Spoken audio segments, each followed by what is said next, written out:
the schools that are going through renovation.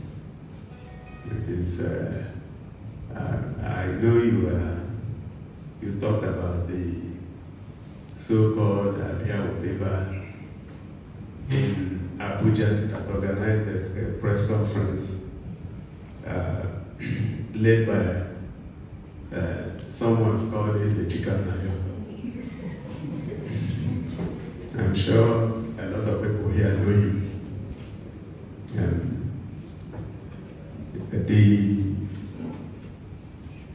He's, unfortunately,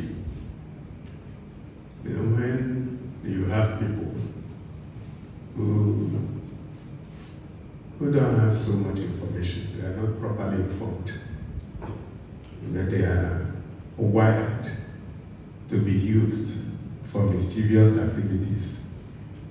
So sometimes they make mistakes. Okay?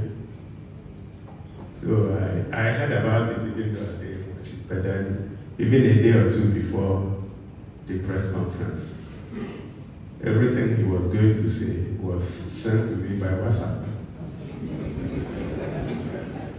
And then I was also told who sponsored it. I think it's okay, it is democracy.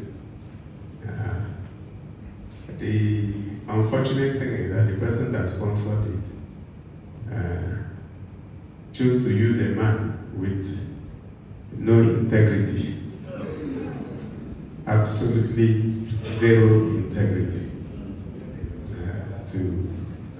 And then even the issue of 54 billion, the original person that talked about it found out shortly after he had talked about it that he made a mistake, and he decided to walk back his mistakes.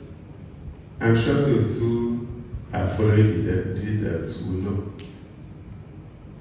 There's something called state sifters, World Bank, state transparency, and it's called sifters, SFEA. It requires, it's a program by a World Bank which requires that states, not compulsory, states publish their budget performance. Yeah. Okay. I thought village people had come. It requires that states publish their budget performance. What is budget? Budget is an estimate, right? And so these things are very simple. But at the end of the day, what is important is what is the cash that has been spent. So if you go to the website of Abia State government, the audited account, audited statement, financial statement for December 31, 2024 states exactly how much of that 54 billion had been spent.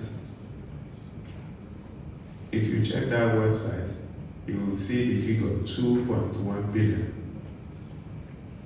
That's what has been spent. But that does not stop you from making provisions, particularly when you have awarded contracts. What this government does is that before we hand over money to you, we must collect an advance payment guarantee. So that in the unlikely event you decide to face your village after collecting money, we call the bank guarantee. So at any point in time, if you are working for us, your money must be in our hands and not the other way around. So if you take a walk, you know you will lose money. So we don't chase contractors because you know at any point in time you are going to be issuing certificates, and when those certificates mature, you are paid. That's our process. So when somebody goes to town and says, oh, 54 billion is missing, unfortunately for him, he's talking to the wrong people. When you look at this government,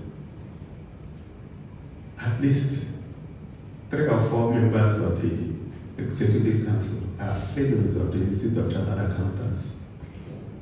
The SSG is also a fellow of the Institute of Chartered Accountant General, Commissioner for even Commissioner for Environment, Commissioner for Lands and Housing.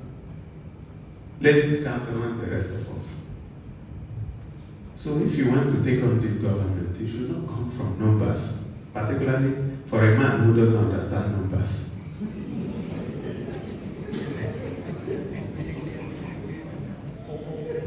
So sleep and let them know that things have changed. And because things have changed, they will never be the same again. We keep, when some people come and put themselves in such a situation where they want you to call them for negotiation, I want to apologize in advance that negotiation will never happen.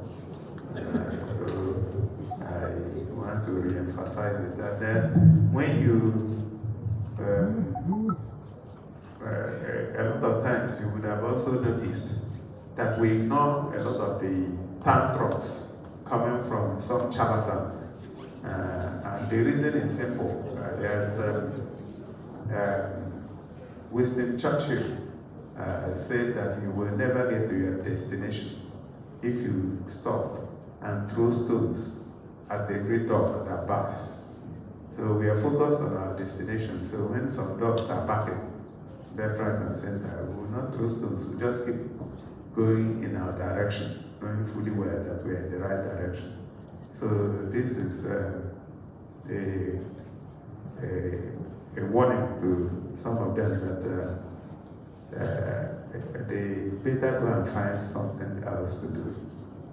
Somebody came to me, oh, if you put us on a payroll, we'll stop writing. And if you stop writing, what will now happen? Keep writing. That is the way it is. So I want to also thank those that have been also writing positively and saying the truth. And I encourage you to keep saying the truth. And if there's anything that is wrong, bring it up. We'll deal with it. If we are wrong, we will reverse ourselves. But if you want to lead us to do something that is wrong, we are bold enough to say no. So having said that, I want to thank everyone that participated in this media chat this evening. And my prayer is that as you go back, God will lead you back safely. Thank you so much. God bless you. Ladies and gentlemen, that is where we draw the curtain on the division of the legislative speech to others. Please, the left hand.